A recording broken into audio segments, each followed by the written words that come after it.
जब कोई दो राशियां ऐसी होती हैं कि एक के पता होने पर हम दूसरे का मान निकाल लेते हैं, तो ऐसी राशियों के संबंध को हम ग्राफ पेपर में भी दिखा सकते हैं। मान लीजिए हमें वर्ग की एक भुजा पता है, तो उसके क्षेत्रफल को हम निकाल लेंगे। तो अलग अलग हम वर्ग की भुजा का मान देते जाएंगे और अलग अलग क्षेत्रफल का मान आता जाएगा। तो हमें इस तरह से कई बिंदु मिल जाएंगे और उनको हम ग्राफ पेपर पर दिखा सकेंगे। इसी से संबंधित है हमारी अभ्यास 17B। आइए शुरू करते हैं। पहला क्वेश्चन है, किसी समबाहु त्रिभुज की भुजा की लंबाई x सेंटीमीटर है। त्रिभुज की भुजा और परिमाप के संबंध का ग्राफ खींचिए। देखिए, त्रिभुज समबाहु है, इसका मतलब अगर एक भुजा की लंबाई x सेंटीमीटर है तो उसका परिमाप उसका तिगुना हो जाएगा 3x। तो हम ग्राफ बनाने के लिए एक सारणी तैयार करेंगे। सारणी में हम भुजा की लंबाई का मान 0, 1, 2, 3, 4, 5 अलग अलग देते जाएंगे और उसके सापेक्ष जो परिमाप निकलेगा उसका भी मान हम लिखते जाएंगे। देखिए, ये हमने त्रिभुज की भुजा का मान दे दिया है 0, 1, 2, 3, 4, 5। अब इसके सापेक्ष हमने तिगुना करते हुए ये परिमाप नोट कर दिया है। अब हमको बिंदु क्या मिलेंगे? 0, 0 मिल जाएगा, फिर 1, 3, 2, 6, 3, 9, 4, 12, 5, 15 ये हमें बिंदु प्राप्त हो गए। अब इन बिंदुओं को हम ग्राफ पेपर पर दर्शाएंगे। ग्राफ पेपर पर इन बिंदुओं को दिखाने के लिए हमें सबसे पहले एक्स अक्ष बनाना होगा, वही कार्तीय तल जो हमने पिछले अभ्यास में पढ़ा है, और फिर वाई अक्ष बनाना होगा। एक्स अक्ष पे हमने क्या किया? त्रिभुज की भुजा की लंबाई 0, 1, 2, 3, 4, 5 नोट कर दिया। इसका पैमाना वही है, 1 सेंटीमीटर भुजा का, 1 सेंटीमीटर ग्राफ का, लेकिन परिमाप की वैल्यू ज़्यादा है, इसलिए हमने क्या किया है, ग्राफ के 1 सेंटीमीटर में परिमाप के 3 सेंटीमीटर दिखा दिए हैं। तो इस तरीके से ये 3, 6, 9, 12, 15 इस तरीके से हमने दे दिया है। जो पैमाना हमने माना है वो यहाँ हमने लिख लिया है। एक्स अक्ष पर 1 सेंटीमीटर बराबर 1 सेंटीमीटर और वाई अक्ष पर 1 सेंटीमीटर बराबर 3 सेंटीमीटर के है। अब इसी तरीके से हमने जो बिंदु वहाँ पर नोट किए हैं उन्हीं को देखिए 0, 0, फिर हम यहाँ 1 चले और इधर का ये 3, 1, 3 बिंदु मिल गया। अगला 2, 6, 3, 9, 4, 12, 5, 15 इस तरीके से हमने देखा कि एक सीधी लाइन में जा रहे हैं, तो हमने इनको स्केल से मिला दिया और हमारा त्रिभुज की भुजा और परिमाप के बीच में जो संबंध है वो ग्राफ पेपर द्वारा ये दिखा दिया गया है। सेकंड क्वेश्चन है, एक आयत की लंबाई उसकी चौड़ाई से 2 गुनी है। आयत के क्षेत्रफल और चौड़ाई के संबंध का ग्राफ खींचिए। तो यहाँ पर आयत की चौड़ाई हम मान लेते हैं x है, तो इसकी लंबाई इसके दूनी है, तो लंबाई हो जाएगी 2x। अब क्षेत्रफल क्या होता है? लंबाई गुणा चौड़ाई। तो क्षेत्रफल को हम क्या करेंगे? x और 2x का गुणनफल कर लेंगे तो 2x² क्षेत्रफल आ गया। अब हमको जो बनाना है ग्राफ किसके किसके बीच में? क्षेत्रफल और चौड़ाई के बीच में। तो हम चौड़ाई की वैल्यू देते जाएंगे, एक सारणी तैयार करेंगे और आयत की चौड़ाई हम 0, 1, 2, 3, 4, 5 देते जाएंगे। इसके सापेक्ष क्षेत्रफल जो निकलेगा वो हम लिखते जाएंगे।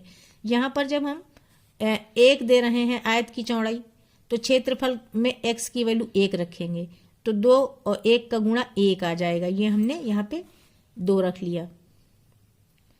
ऐसे ही जब हमने यहाँ 2 दिया x की वैल्यू, तो 2 दूनी 4, 4 दूनी 8, ये 8 आ गया। फिर हमने क्या किया? चौड़ाई की वैल्यू 3 दे दिया, तो 3 तिया 9 दूनी 18 आ गया क्षेत्रफल। फिर चौड़ाई की वैल्यू जब 4 दिया, 4 चौक 16 दूना 32 आ गया।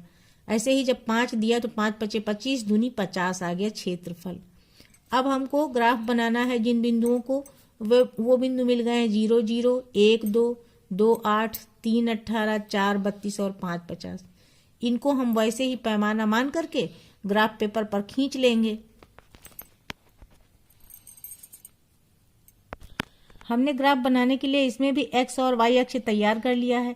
आयत की चौड़ाई x अक्ष पे दिखा दिया है, क्षेत्रफल y अक्ष पे।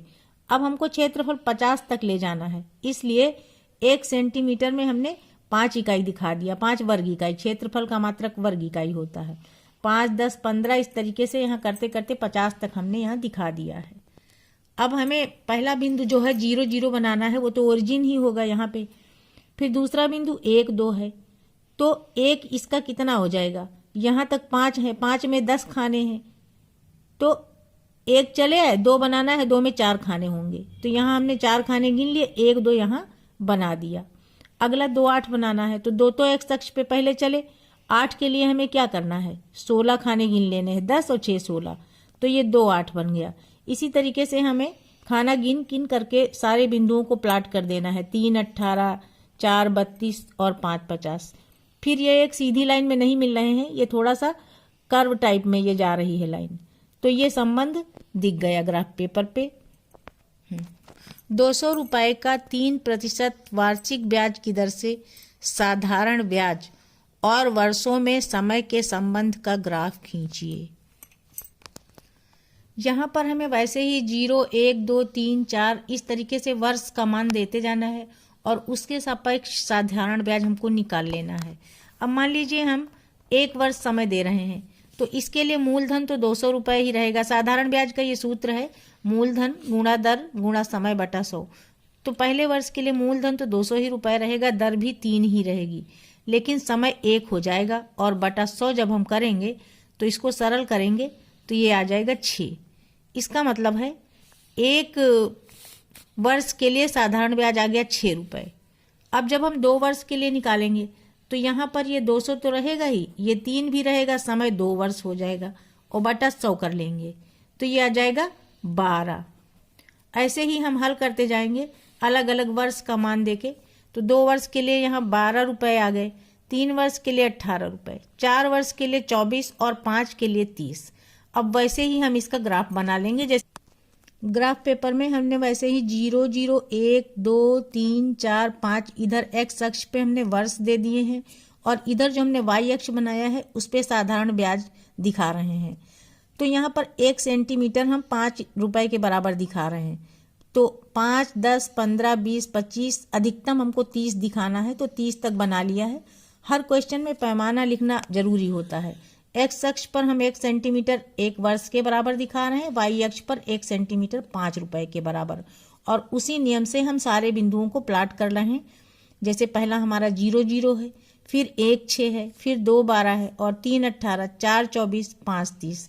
तो इस तरीके से हमने सारे बिंदुओं को मिला दिया है और हमारा ये वर्ष और साधारण ब्याज के बीच में ग्राफ बनकर तैयार है। इसी के साथ एक बस 1 घंटे में 40 किलोमीटर की दूरी तय करती है। बस द्वारा चली गई दूरी और समय के संबंध का ग्राफ खींचिए। हमने वैसे ही सारणी तैयार किया है, समय और दूरी। समय में 0 1 2 3 4 5 हम देते गए और उसी के अकॉर्डिंग 1 घंटे में कितनी दूरी चली है बस ये हमने देख लिया।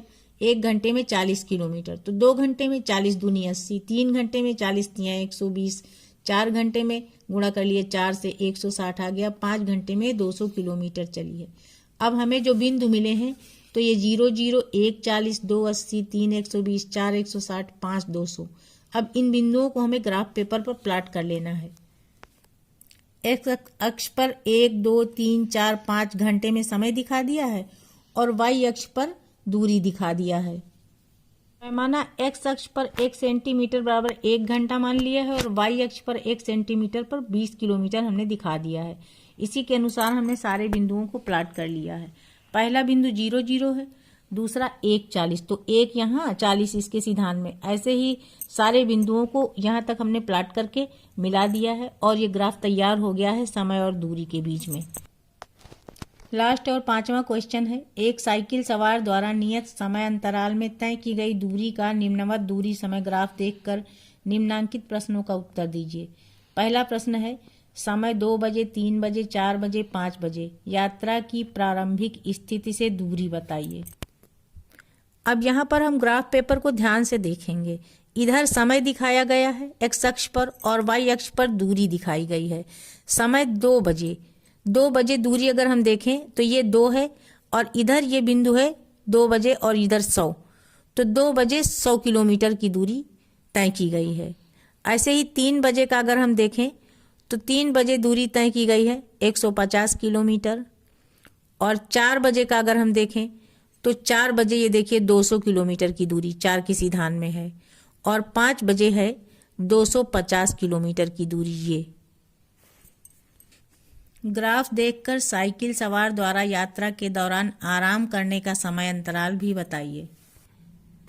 यात्रा के दौरान साइकिल सवार ने कहीं भी आराम नहीं किया है, इसीलिए ये लाइन एकदम सीधी गई है। अगर कहीं भी ये आराम करता तो ये लाइन की रीडिंग बढ़ती नहीं, ये सीधे के बजाय इस तरफ आ जाती। Thank you. आज